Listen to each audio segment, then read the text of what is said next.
Your Minnesota Vikings have the chance to end the Packers' playoffs hopes and dreams. Will they do it? We'll talk about that right after this.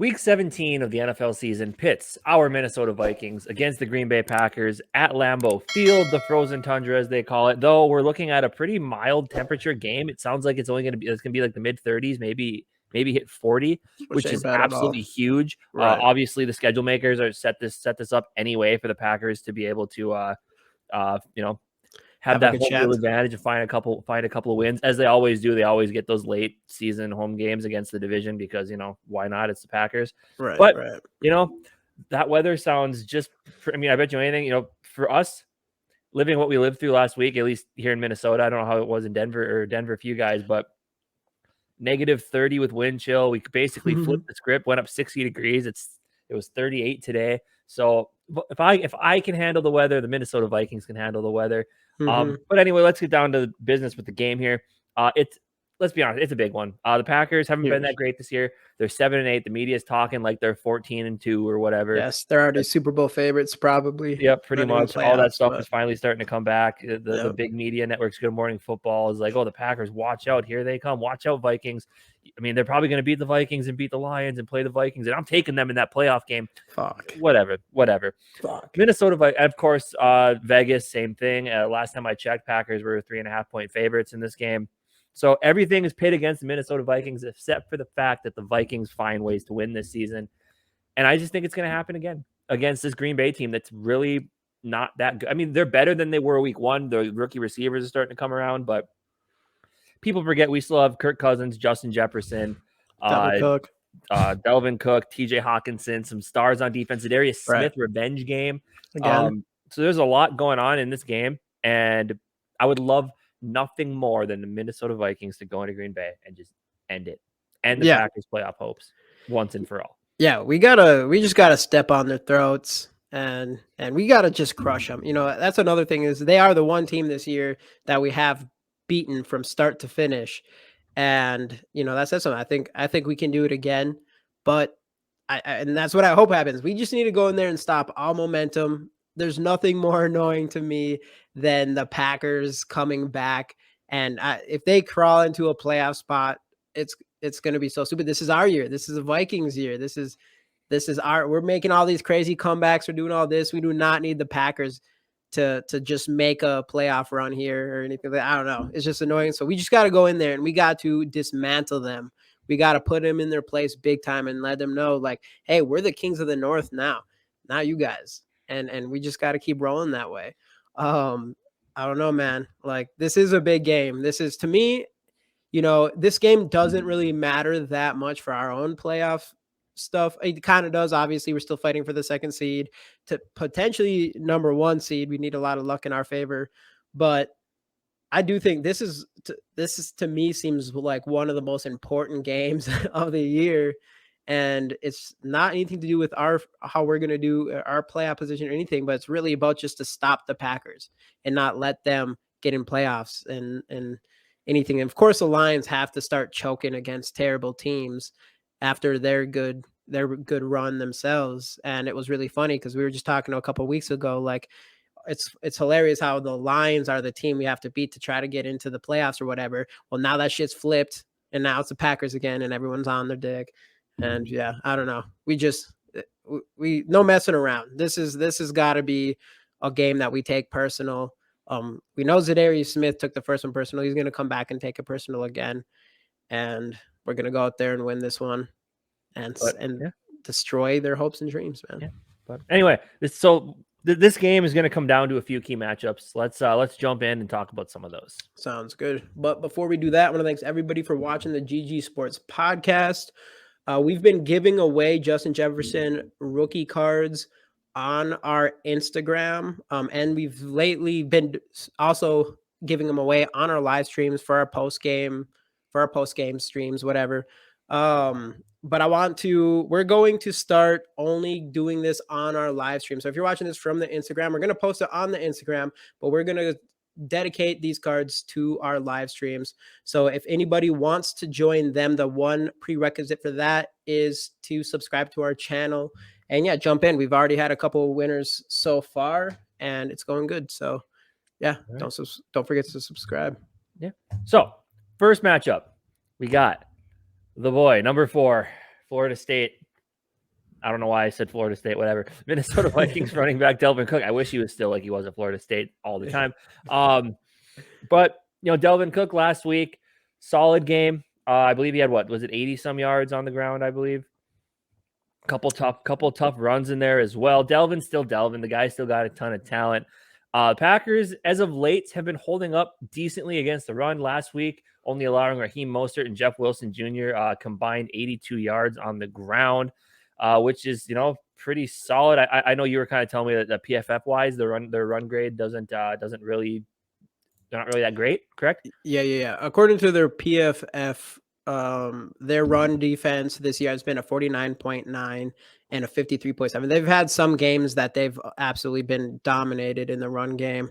And Delvin Cook, other than the first week 1 against the Packers this week, I don't think Delvin got to a good start. We were still trying to figure out how our offense was going to run, how we're going to balance the run and the pass. But Delvin Cook has a very good history against the Packers, just like pretty much all our running backs we've ever had has always played well against the Packers for whatever reason. So I honestly, I think it's going to happen again. I think Delvin Cook's going to be a big reason why we win this game. And I think we're going to see a lot of him. And I do think we're going to see one of those bad run defense performance from the Packers. So yeah, I do think it's going to be a good matchup there. According to PFF, anyways, on that, depending on however you feel about it. But yeah. But obviously, then after last week, Kevin O'Connell did say that he wants to get the ball into Delvin Cook's hands more. Right. He said he said, put it on himself for not getting Delvin going faster, because obviously, as we all know, the running game opens up everything in the passing game and vice versa. And with what we have in that passing offense, with Kirk Cousins distributing the ball as well as he is right now, with Justin Jefferson on historic pace. TJ Hawkinson coming off a huge game. Adam Thielen, we know, has a lot in the tank. Still has some left in the tank. KJ Osborne has big play potential. Delvin Cook in the passing game even. So really getting this run game going against this defense. It has guys like Kenny Clark, who's been a menace to Garrett Bradbury. I don't know if he's going to be playing this game, but he's been a menace to our interior in the past. Obviously, Preston Smith, some of their younger linebackers, Devondre Campbell, Quay Walker, back there as well. A couple other rookie defensive linemen that they have. It's going to be a test. And like I said, I know their PFF grade doesn't grade out well, but they've been solid the last couple weeks. I think the week before they only allowed like 60 to 80 some yards against the Rams. Right. But as we've seen the Dolphins put up 20 points on them, could have put up more if Tua didn't, give the ball away 3 times near the end of the game there. And speaking of Justin Jefferson, the Dolphins run game was going well early, which allowed the passing game to open up. Jalen Waddle, 5 catches, 143. Tyreek Hill, 4 catches, 103.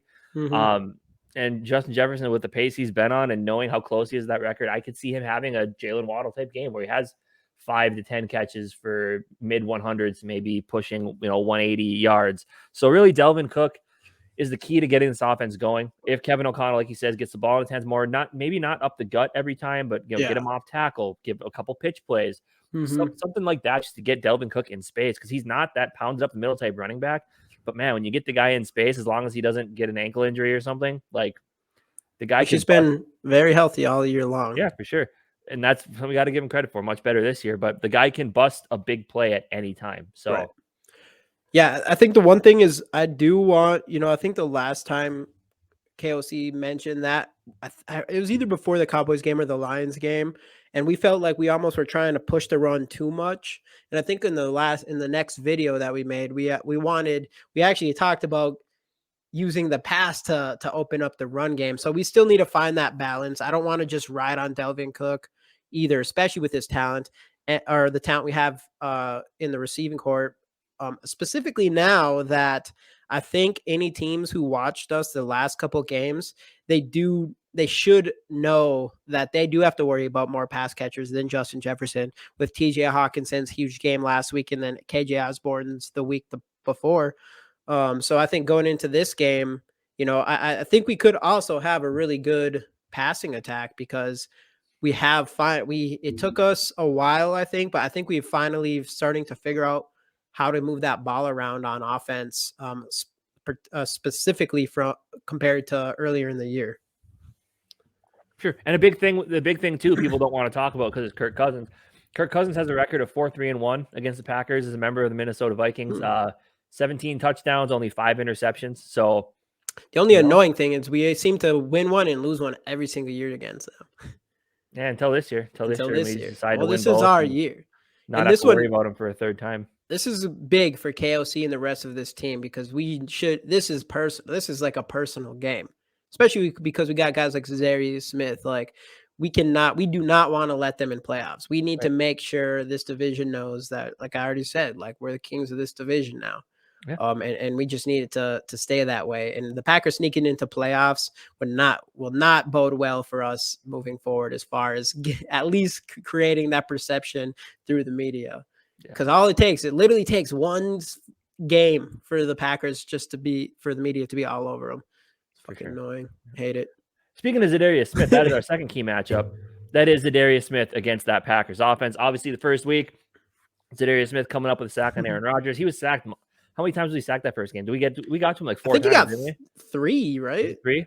I think. 3 sacks on him that first game, which was, huge. Obviously, I think we forced him to fumble it as well. So that's really the big thing. Aaron Rodgers, Yeah, he had the thumb injury that apparently now isn't bothering anymore. He's got all these other little things that fully healthy. When he's playing bad, the team's losing. It's newsworthy. When he's not, he just kind of forget that it ever happened. Right. But obviously, Aaron Rodgers is still Aaron Rodgers. We got to be aware of that. He played, against the Dolphins, came up big. Christian Watson's been coming up big. Romeo Doubs has been coming up big. Obviously, we'll talk about the running game in a little bit here, but it's really the biggest thing. za'darius Smith, he's probably going to get some boost. He's going to be a little fired up. Got some other Packers on our defense as well, some coaches from the Packers who coached for them last year. So I think this defense will be fired up. za'darius Smith is going to be firing up this defense. And I expect za'darius Smith to get another sack in this game, at least 1, maybe 2, against his old friend, Aaron Rodgers. I think he's going to be fired up. I think he's going to be pissed off. David Bakhtiari, at this point, at time recording, don't know if he's going to be playing again yet. I know he's been in and out for the last couple of years here. But Aaron Rodgers can get got. How many times he was sacked? 2 times this last week. So I mean, you can get to Aaron Rodgers. So he's still, and that's the problem. He's still mobile. So you still got to make sure you contain him in the pocket, though.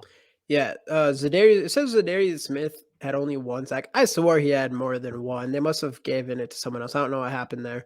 But we did get 4 sacks on him in all in a game that we won 23-7. We talked about it being our one game of this season that was good from start to finish. That's crazy. 23-7, and we haven't seen anything like that for the rest of the year. But yeah, we already had this. We talked about Delvin Cook. We already had this one game against the Packers. I guess it makes sense to kind of go into that again. And Delvin Cook had 20 carries for 90 yards that game. So that's actually pretty solid. And especially was a game that I just felt like wasn't that huge for him. So I think now at this point in the season, I think he could even do a lot better than that. Justin Jefferson, 9 receptions, 184 yards, 2 touchdowns, monster game. If he pulls off something like that again, what would he be? He's what, 244 off of I think Calvin Johnson's record? I think he's 208 off Calvin Johnson's record, 244 off 2000. So if he can do that again against the Packers, he would be really close to breaking Calvin Johnson's and close to that 2K. So hopefully that happens. But you could also see, like, we had Adam Thielen, Delvin Cook, Johnny Munt, KJ Osborne. They all had 3 receptions. Just there was a lack of receiving for the rest of our offense there. But we have seen that difference. And Hawkinson, man, if he can come anything close to how he played last game, we're not the same team that they faced week 1. And I don't know, Christian Watson has come around. That's one thing in this game. I have a feeling the first play from the Packers again is going to be a bomb to Christian Watson just because of what happened in week 1. So if KOC, if you're watching this, look out for that shit. I know you're not, but someone go and tell KOC to not let that happen.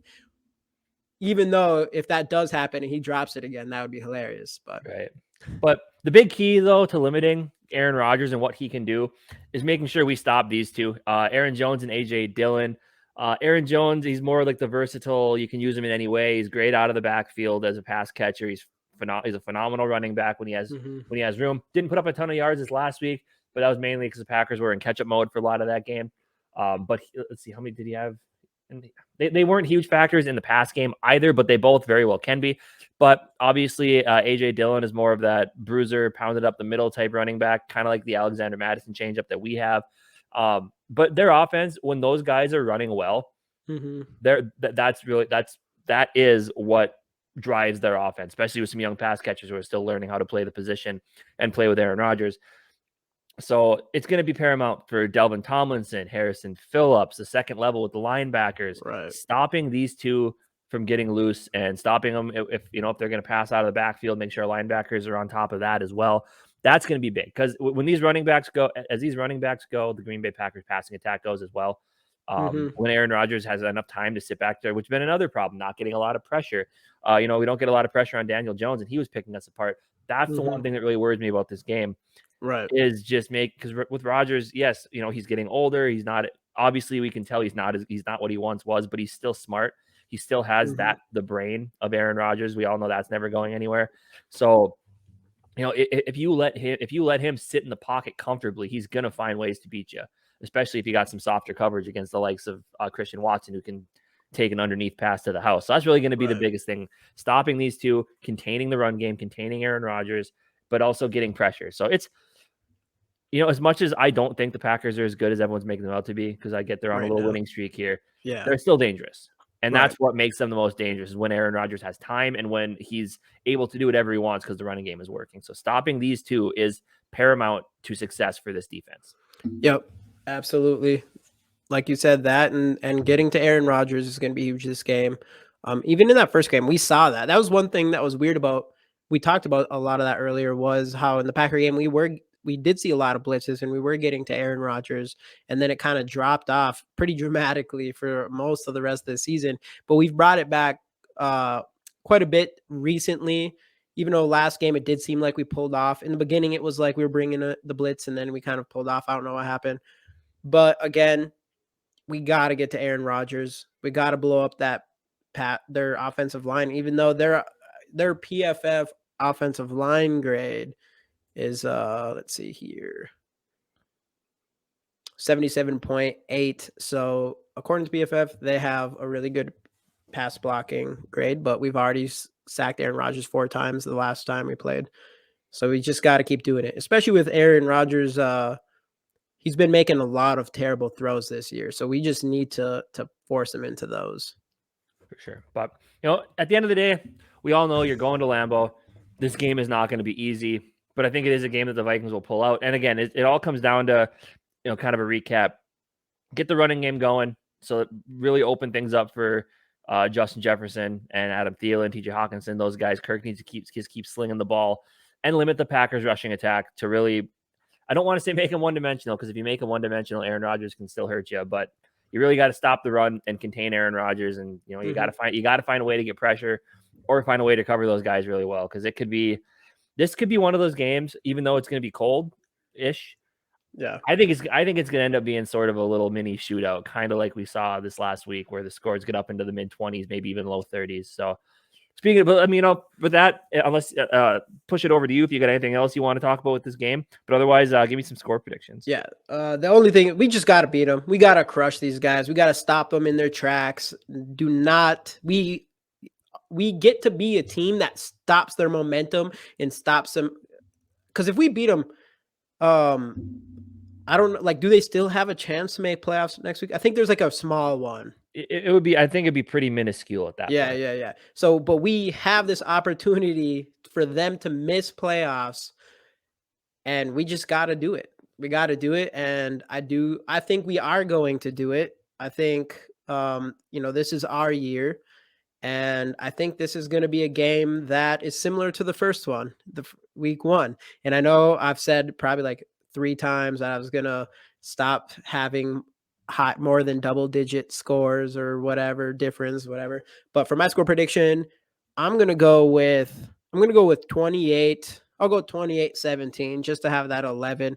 I think we're gonna have a good game against them. I'm hoping so. We already did it once against them, and I do think it's a statement game for the Vikings. It's a statement to show the Packers who runs the North now, and I think our team definitely knows that. So I think it's going to happen. As far as players go, I'm going to ride with Delvin Cook. I'm going to say 150 all-purpose yards. So receiving. So he's had those kind of games against the Colts and against the Bills. But I want that and then 1 touchdown. And yeah, and I do, no bias. I do have Delvin Cook on my fantasy team, and I am in the championship. So I do need him to do really good on top of that. But I do like the matchup. I'm against Derrick Henry, who isn't playing probably. So we're looking good. That's lucky. That's really lucky. Holy man. I'm going to go 30-27 Vikings. Greg Joseph walks us off one more time. 3 weeks in a row? What's that? Would that be 3 weeks in a row, right? Yeah. If he hits a game winner. I believe so.